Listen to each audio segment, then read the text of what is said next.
আসসালামু আলাইকুম। আশা করি সকলে ভালো আছেন এবং ভালোর দলে আছেন। আলহামদুলিল্লাহ, আল্লাহ পাকের অশেষ রহমতে আমিও এখন অনেকটাই ভালো আছি। আর তাই তো আবারও হাজির হয়ে গেলাম আপনাদের মাঝে। আসলে আমি আন্তরিকভাবে দুঃখিত যে বিগত 1 মাস আমি কোনো নতুন ঘটনা আপলোড করতে পারি নাই। আর এটার কারণ আসলে বললে হয়তোবা আপনারা বুঝবেন। জুলাইয়ের 1 তারিখ আমার ওয়াইফের সিজারের ডেট ছিল, টুইন বেবি। তো একটি বেবি আমাদের মারা যায়। আর বিষয়টি আসলে এমন ছিল, আসলে আমরা মনে মনে কখনোই চিন্তাও করি নাই যে এমনটা হবে। কারণ সেই প্রথম থেকে, প্রেগনেন্সির প্রথম থেকে লাস্ট পর্যন্ত সমস্ত টেস্ট, সমস্ত রিপোর্টই পজিটিভ ছিল। বাট সিজারের ঠিক ডেটের আর কি 4-5 দিন আগেই হঠাৎ করে তার পেইন শুরু হয় এবং হসপিটালাইজড করার পর ইমার্জেন্সি ভাবে তখন তাকে সিজার করা হয়। তখন আর কি সিজারের মাধ্যমে সিজার করে দেখা গেল যে আমাদের একটি বেবি আর কি সে 4 দিন আগেই মারা গিয়েছে পেটের ভিতর। আর একজন আল্লাহর রহমতে সুস্থ আছে। কিন্তু আশ্চর্যজনক ভাবে হলেও সত্য যে তারা কিন্তু তাদের প্লাজেন্টা কিন্তু একটাই ছিল। তার মানে জন্মফুল যেটাকে আমরা বলি, সেই একটা জন্মফুল থেকে 2টি বাচ্চা, একজন মারা গেছে, একজন সুস্থ আছে। একজন 4 দিন আগে মারা গেছে পেটের ভিতর, বাট একজন আলহামদুলিল্লাহ এখনো সুস্থ আছে, আলহামদুলিল্লাহ। তো যা হোক, সবকিছু মিলায়ে মনের অবস্থা এবং পারিপার্শ্বিক সবকিছু মিলায়ে আর কি আমি কিছুদিন ঘটনা আপলোড করতে পারি নাই, যার জন্য আমি আন্তরিকভাবে দুঃখিত। তো যা হোক, সমস্ত কিছু, সমস্ত বাধা উপেক্ষা, সমস্ত কিছু ফেলিয়ে পিছিয়ে রেখে আমি আবারও চলে আসলাম। আমি মিশন আপনাদের মাঝে আজকে আবারও একটি ঘটনা নিয়ে হাজির হলাম। তো আশা করব আপনারা সবাই আমার পাশে থাকবেন। আপনাদের পাঠানো ঘটনা, আপনাদের এত এত ভালোবাসা, এই সমস্ত কিছুই আর কি আমাকে অনুপ্রেরিত করে যে সামনে আরো নতুন নতুন কিছু ঘটনা নিয়ে হাজির হওয়ার জন্য। তো আর কথা বাড়াবো না, এখন সরাসরি চলে যাব আজকে আমাদের প্রথম ঘটনায়। আর আজকে যে আমাকে ঘটনাটি পাঠিয়েছেন, এটা তো আসলে আজকে না, এখনো 1 মাস আগে হবে। হ্যাঁ, তো ঘটনাটি আমাকে যিনি পাঠিয়েছেন তিনি তার নাম এবং তার যেখানে আর কি ঘটনাটি ঘটে সেই স্থান গোপন রাখতে বলেছেন। সো আমি তার নাম এবং ঘটনার স্থান আমি সম্পূর্ণ গোপন রেখে আমি ঘটনাটি শুরু করছি। তো চলুন শুনে আসি ঘটনাটি তিনি যেভাবে আমাকে পাঠিয়েছেন ঠিক তার মতো করেই। ঘটনা বোঝার সুবিধার্থে আমি এখন যে নামগুলো ব্যবহার করছি তার সবই কাল্পনিক। তো আমি ধরে নিলাম আমাকে যে ঘটনা পাঠিয়েছেন তার নাম হচ্ছে রাজু। তো রাজু ভাই যেভাবে আমাকে ঘটনাটি বলেছেন আমি এখন সেভাবেই ঘটনাটি বলতেছি আপনাদেরকে। সবাই মনোযোগ দিয়ে শুনুন। বলছেন রাজু ভাই, এই ঘটনাটি আমার ওয়াইফের সাথে ঘটে যাওয়া ঘটনা। আর ঘটনাটি যখন শুরু হয় তখন আমার ওয়াইফ খুবই ছোট, আনুমানিক 1 মাস মতো তার বয়স। তো কোনো একটা কারণে সেদিন আমার শাশুড়ি মা তিনি গিয়েছিলেন স্থানীয় বাজারে এবং সেখান থেকে তার বাড়ি আসার যে পথ সেটি পাশ দিয়ে আছে একটি শ্মশান।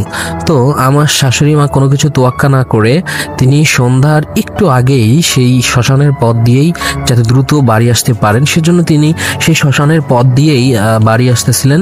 এবং বাড়ি এসে দেখেন যে আমার ওয়াইফ মানে সিনথিয়া সে খুবই কান্নাকাটি করছে। এবং গ্রামে কিন্তু একটি কথা প্রচলন আছে যে ছোট বাচ্চাদেরকে কোলে নেওয়ার আগে অবশ্যই আগুন দিয়ে নিজের শরীরকে সেকে নিতে হবে, তা না হলে খারাপ কোনো কিছু ভর করতে পারে। তো আমার শাশুড়ি মা যখন দেখলেন যে আমার স্ত্রী মানে আমার ওয়াইফ যে সিনথিয়া সে যখন কান্নাকাটি করতেছেন, তো তাড়াহুড়ো করে সে আর আগুন না ছুঁয়ে তিনি আমার স্ত্রীকে যে কোলে নেন সে সময়। আর তখন থেকেই মোটামুটি বিপত্তিটা শুরু। যখন কিনা সে কোলে নেন তখন থেকেই আমার স্ত্রী কেমন জানি একটা মানে হয়ে যান, মানে সে আমার শাশুড়ি মার কোলে উঠেই হঠাৎ করে সে চুপ হয়ে যায় একবারে, মানে মানে স্পিন অফ সাইলেন্ট, এবং চোখগুলো অনেক বড় বড় করে আমার শাশুড়ি মাকে ঘুরে ঘুরে দেখতে থাকেন। এবং এইভাবেই হুট করে মানে দেখা যাচ্ছে যে সে হুট করে কান্না করতেছে, কিছু খাচ্ছে না, তাকে জোর করেও খাওয়ানো যাচ্ছে না, সে ঘুমাচ্ছে না। তো আমার শ্বশুর মশাই আর কি, তিনি একজন নামাজি, 5 ওয়াক্ত নামাজ পড়েন, নামাজি ধার্মিক একজন মানুষ ছিলেন।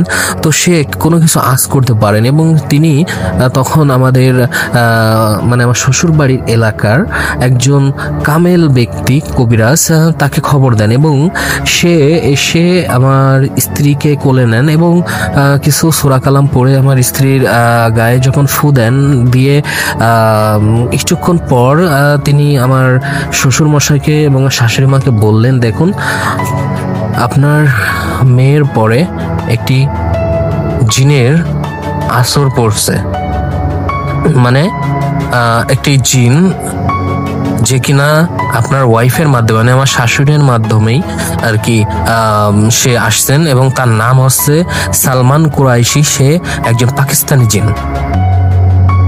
তো এখন ছোট যেহেতু আমার স্ত্রী ছোট, তারপরে তো জিনকে হাজির করা যাবে না। তো একজন তুলা রাশির যাজককে উপর আর কি, মানে সে হুজুরের সাথে আসছিল, তুলা রাশির যাজক, তার উপরে সেই সালমান কুরাইশকে মানে জিন যে সালমান কুরাইশি যার নাম, তাকে হাজির করা হলো। এবং যখন তাকে জিজ্ঞেস করা হচ্ছে কি জন্য সে এরকম ছোট একটি বাচ্চার পরে আসর করছে, তখন আর কি সে যেভাবে বললো যে সে আমার শাশুড়ি মা যখন সেই শ্মশানের পাশ দিয়ে আসতেছিলেন তখন সে ওই স্থানটাতেই ছিলেন, এবং সে আমার শাশুড়ির পিছু পিছুই এই বাসায় আসে। এবং যখন সে আমার স্ত্রীকে মানে সিনথিয়াকে দেখে তখন তার খুব ভালো লেগে যায়, এবং সে এখানেই থাকবে আমার স্ত্রীর সাথে, সে এখান থেকে যাবে না। তো এইভাবে সে আর কি বলতে থাকে। তো যখন অনেক জোরাজুরি করার পরেও সে কোনোভাবেই মানতে নারাজ, সে যাবে না, সে আমার স্ত্রীর সাথে থাকবে, তাকে খুবই ভালো লেগেছে। আমি এই বাচ্চাটির কোনো ক্ষতি করব না, তবে আমি এর সাথেই থাকবো। তো এভাবেই মোটামুটি চলতে থাকলো। কবিরাজ অবশ্য যাওয়ার আগে আমার শাশুড়ি মাকে বলে গিয়েছিলেন, দেখো জিনটি অনেক ভালো একটি জিন, এবার জিন তোমার বাচ্চার কোনো ক্ষতি করবে না। তারপর আমি তোমাকে একটি তাবিজ দিয়ে গেলাম, তুমি তাবিজটি বাচ্চার গলায় রাখবে, 1 মাস পর তাবিজটি খুলে কোনো এক নদীতে ফেলে দিবে। আর বারবার মানে আমার শ্বশুর মশাইকে বলে গেলেন যে বাচ্চাটাকে যেন চোখে চোখেই রাখে। তো এভাবেই মোটামুটি কেটে গেল কয়েক বছর। আমার স্ত্রী তখন প্রাইমারিতে পড়তো, আর প্রাইমারি স্কুলটি ছিল আমার শ্বশুর বাড়ি থেকে 10 মিনিটের পথ। এমনই একদিন স্কুল শেষে আমার স্ত্রী এবং তার সাথে তার সহপাঠীরা মিলে তো স্কুলের মাঠে এক প্রাঙ্গণে খেলা করছিল। তো খেলতে খেলতে হঠাৎ আমার স্ত্রী সেন্সলেস হয়ে যায় তখন। তো কি হলো, তার যত সঙ্গীরা ছিল তার সাথে মানে খেলছিল যারা, তারা সবাই মিলে তাকে ধরাধরি করে বাসায় এনে দিয়ে গেল। তারপর বাসায় আনার পর তাকে এলাকার যে ডাক্তার তাকে আনা হয়, সে এসে তার সেন্স ফেরান। এবং কিন্তু আশ্চর্যের বিষয় হচ্ছে যে সে সেন্স ফেরার পর না তার বিহেভিয়ার পুরোটা চেঞ্জ হয়ে গেছে। মানে একটা বাচ্চা সে কথা বলতেছে, তার ভয়েসটা পুরোটা চেঞ্জ, মনে হচ্ছে যে কোনো পুরুষালী কণ্ঠে গিয়ে কথা বলতেছে। তো যখন আমার শ্বশুর মশাই বিষয়টা বুঝতে পারলেন যে না এটা আসলে খারাপ কোনো কিছু, তারপরে আবার আসর করছে। কিন্তু সে যদি সালমান কুরাইশি হতো তাহলে অবশ্যই তারাও চিনতো, কারণ সালমান কুরাইশি জিনটি যখনই আসতো তখনই তারা তার একটা মিষ্টি একটি সুপরিচিত সুবাস পেতেন, এবং আসার সাথে সাথে সে সালাম দিত। কিন্তু এরকমটা কিছুই হলো না, মনে হচ্ছে রাগে খুব গজগজ করতেছে আমার স্ত্রীর ভিতরে, যেটি আর কি ভর করছে। তো আমার শ্বশুরমশাই আর বেশি দেরি না করে সেই কবিরাজকে আবারও খবর পাঠালেন।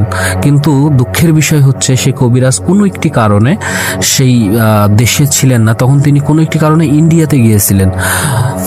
তো তার মধ্যে মানে সেই বাসায় তো অনেক লোক চলে আসছে সেই সময়, আশপাশের মানুষজন।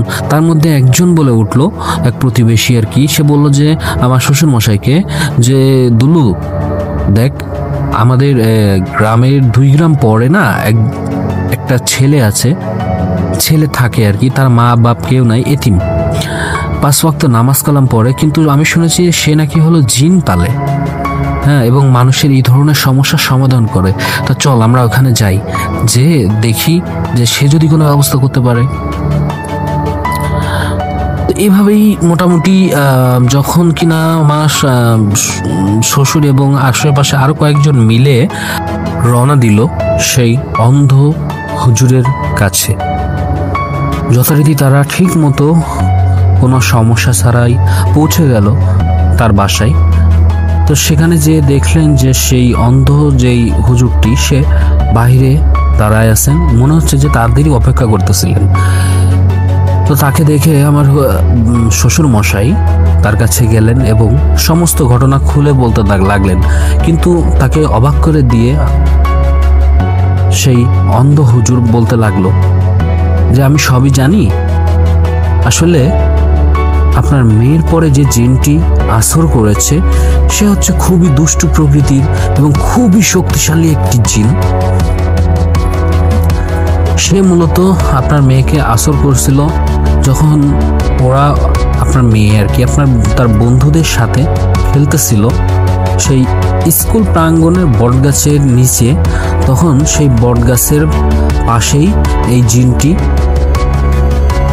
তার চুল শুকাচ্ছিল এবং আপনার মেয়ে অজান্তেই তার চুলের উপর পাড়া দেয়, তাতে সে খুবই ক্ষিপ্ত হয়ে যায় এবং সে তার ক্ষতি করার উদ্দেশ্যেই এখন তা আপনার মেয়ের পিছে লাগছে।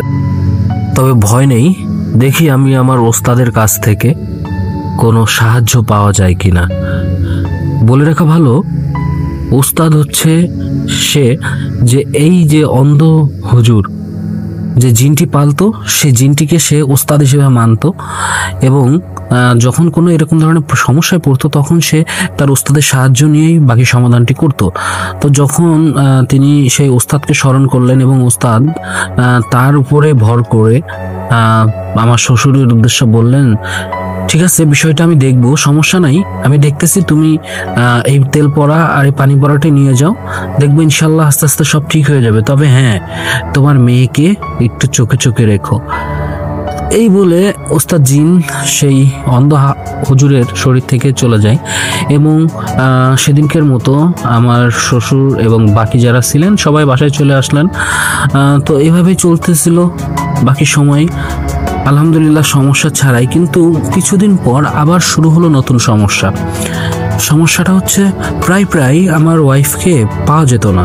সকালে ঘুম থেকে উঠে দেখতো যে সে বাসায় নেই, আবার হুট করে সে সবাই খুঁজতেছে, হুট করেই দেখতো যে না, সে বাসায় আছে, হয়তো বা কোথাও বসে আছে, উঠানের কোনো এক জায়গায় কোনো এক গাছে বসে আছে, এমন।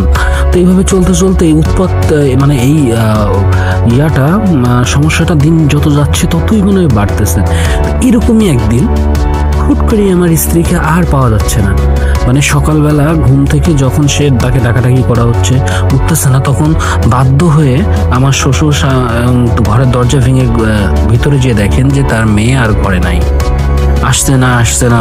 এক বেলা যখন পার হয়ে গেল, উৎকণ্ঠায় আমার শ্বশুর সেই হাফেজ হুজুর আর কি, তার অন্ধ যে হুজুর তার শরণাপন্ন হলেন এবং সেই হুজুর তার ওস্তাদ যে জিন তার মাধ্যমে জানান যে তার মেয়ে এখান থেকে প্রায় 15 কিলো দূর চলে গেছে, শুধু পায়ে হেঁটেই, তার পা ফেটে রক্ত বের হচ্ছে এবং সেখানকার যে মানুষজন তাকে অনেকে জিজ্ঞেস করতেছে যে মা তুমি কোথা থেকে আসো, তোমার বাড়ি কোথায়, কিন্তু সে কোনো কিছুই বলতেছে না, সে ওইভাবেই চলে যাচ্ছে।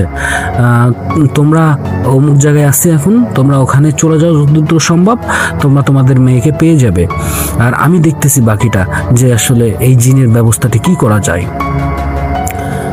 তো এইভাবেই মোটামুটি সেই ওস্তাদ জিনের দেওয়া তথ্য অনুযায়ী যখন আমার শ্বশুর এবং আরও কয়েকজন মিলে যখন সেই জায়গাটায় গেল এবং যে আমার দেখলো যে আমার স্ত্রীকে ঘিরে অনেক মানুষজন সেখানে বসে আছে এবং তাকে অনেক কিছু জিজ্ঞেস করার চেষ্টা করতেছে কিন্তু বলতে পারতেছে না।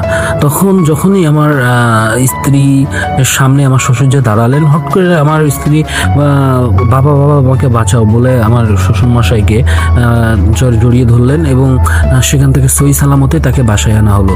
এদিকে সেদিনকেই আর কি সন্ধ্যার দিকে সেই অন্ধ হুজুর তিনি কয়েকজন মানুষের সহযোগিতায় আমার শ্বশুর বাড়ি এসে উপস্থিত হলেন এবং আমার শ্বশুর মশাইকে এবং আশেপাশে আরও কিছু মানুষ আছে তাদের সবাইকে ডেকে বললেন যে এই সময় মেয়ের যে সমস্যাটা, এই সমস্যাটা সমাধান করতে হলে আমাকে এখানে কিছুদিন থাকতে হবে এই বাড়িতেই এবং সমস্যাটি বুঝতে হবে গভীর থেকে।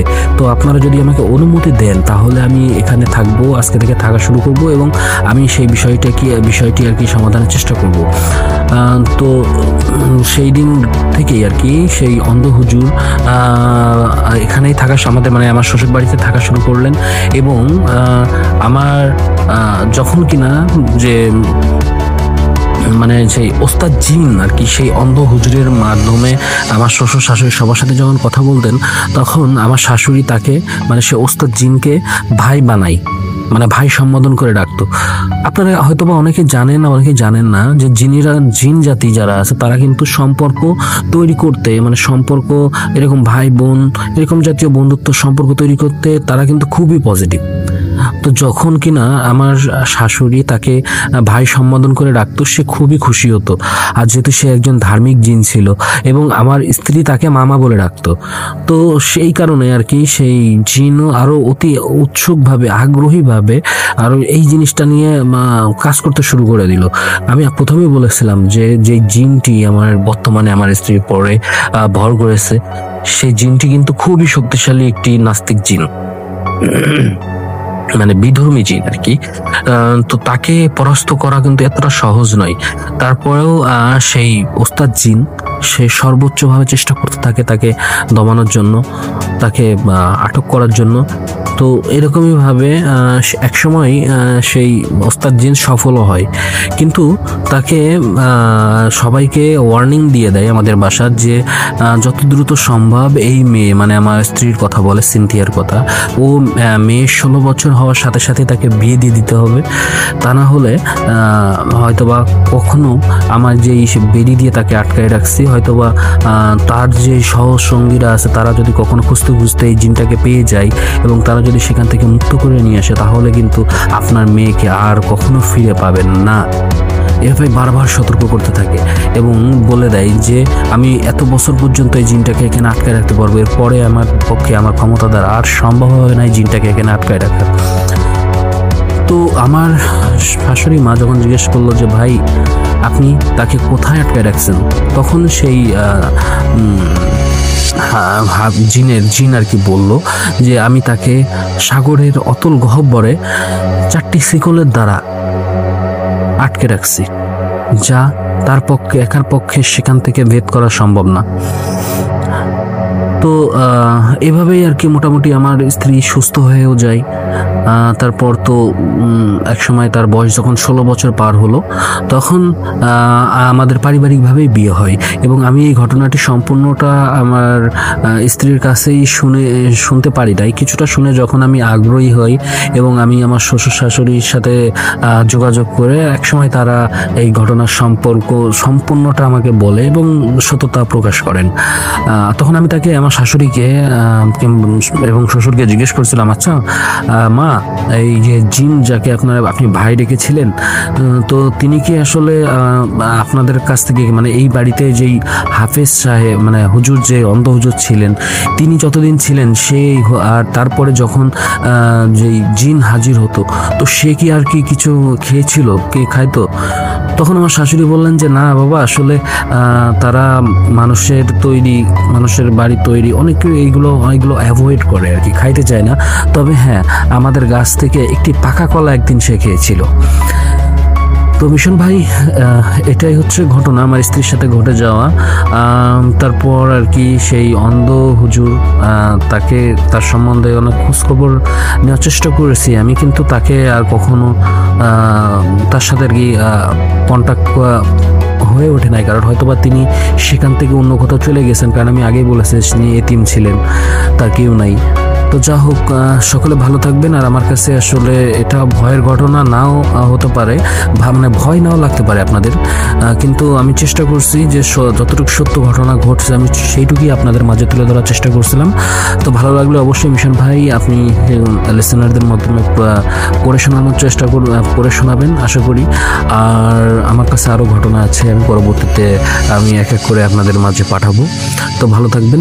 এই বলেই আমাদের রাজু ভাই ছদ্মনাম, তো তিনি তার ঘটনাটি শেষ করেছেন। অসংখ্য ধন্যবাদ রাজু ভাই। আসলে দেখেন, আপনি কোথায় আছেন এটা হয়তো বা আমি জানি, কারণ আপনি আমার কাছে বলে দিচ্ছেন এবং আপনি বলছেন যে সমস্ত তথ্য গোপন করতে, তাই আমি আর কিচ্ছু বললাম না। তবে আপনার যে ঘটনাটি ভাই, আসলে আমার কাছে খুবই ভালো লাগছে। যেমন ঠিক তেমনই আমার কিছু কিছু জায়গায় কিছু কিছু প্রশ্ন আছে, যে আপনি প্রথমে যে বলছিলেন সেই যে পাকিস্তানি জিনটির কথা, তো তার পরবর্তীতে আসলে তার কি হয়েছিল, এটা কিন্তু খুব একটি স্ট্রং একটি পয়েন্ট কিন্তু, হ্যাঁ, যা হয়তো আমাদের লিসেনারও জানতে হতে পারে। আমি না বললাম, আমার লিসেনাররা হয়তো বা বলতো, কিন্তু আমি সেই আমার লিসেনারদের জায়গা থেকে আমি আপনাকে প্রশ্নটি করলাম যে সেই পাকিস্তানি যে জিনটি সর্বপ্রথম যে আপনার স্ত্রীর উপরে আসর করেছিল, তো পরবর্তীতে আপনি কি আসলে কি জানতে পারেন যে সেই জিনটি আর কি পরবর্তীতে সে কিভাবে আপনার স্ত্রী থেকে আলাদা হয় বা পৃথক হয়? যদি আপনাদেরকে জানান পরবর্তীতে, আমরা আসলে অনেক খুশি হই, কারণ এটি একটি খুবই গুরুত্বপূর্ণ একটি পয়েন্ট। তো যারা তখন আমার সাথে ছিলেন, আমাদের ঘটনা শুনছেন, আশা করি আপনাদের এই ঘটনাটি ভালো লাগবে। ভয়ের ঘটনা না হতে পারে, এটা তেমন একটা ভয়ের ঘটনা না, কিন্তু যার সাথে যতটুকু ঘটেছে সেই আসলে বলতে পারবে যে ভয় কাকে বলে। তো আশা করি সকলেই ভালো থাকবেন আল্লাহর অশেষ রহমতে। আর আমার স্ত্রীর জন্য আবার যে বাচ্চা আছে একজন, আর একজন তো মহান আল্লাহ পাকের ডাকে চলে গেছেন পৃথিবীর মুখ দেখার আগেই। তো আমি তাদের জন্য আপনাদের সবার কাছে দোয়া চাচ্ছি। আপনারা তাদের সুস্থতা কামনা করে, আমার অনাগত যে একজন সন্তান আছে তার জন্য এবং আমার স্ত্রীর জন্য, তাদের সুস্থতা কামনার জন্য আপনারা সকলেই দোয়া করবেন এবং আমাকে এইভাবে সাপোর্ট দিয়ে যাবেন। যারা আমাকে এই ঘটনা পাঠাতে চান তারা অবশ্যই আমার মেইল অ্যাড্রেসে, যেটি উপরেই দেওয়া আছে, মেইল অ্যাড্রেসে আপনাদের ঘটনা লিখে, কিংবা আপনি চাইলে আপনার ঘটনা ভয়েস রেকর্ডের মাধ্যমে আমাকে পাঠাতে পারেন। চাইলে আপনি আপনার নাম ঠিকানা দিয়েও পাঠাতে পারেন। আবার আপনি যদি চান যে আপনার ঘটনা আমি যে বলবো, বাট আপনার সমস্ত তথ্য গোপন করে, হ্যাঁ, সেটাও সম্ভব। তো আশা করি নেক্সট ঘটনা খুব দ্রুতই আপলোড করব। আর হ্যাঁ, আমি এর আগে 6 এপিসোড মেবি একটা ঘটনা আমি আপলোড করেছিলাম, অভিমানী পড়ি পার্ট 2, এবং আমি বলেছিলাম যে ঘটনার পার্ট 1টা আমি এখন বলবো না, যদি 2 ভালো লাগে তাহলে আমি 1, 3 এবং 4 আরও 3টি পার্ট আছে আমি আপনাদের মাঝে শেয়ার করব। তো আমি মোটামুটি ভালো রেসপন্স পাইছি পার্সোনালিভাবে, তো আমি অবশ্যই সেটি শেয়ার করব, অবশ্যই করব। তো সকলে ভালো থাকবেন। আজকের মতো এখানেই বিদায় নিচ্ছি। আল্লাহ হাফেজ, টাটা।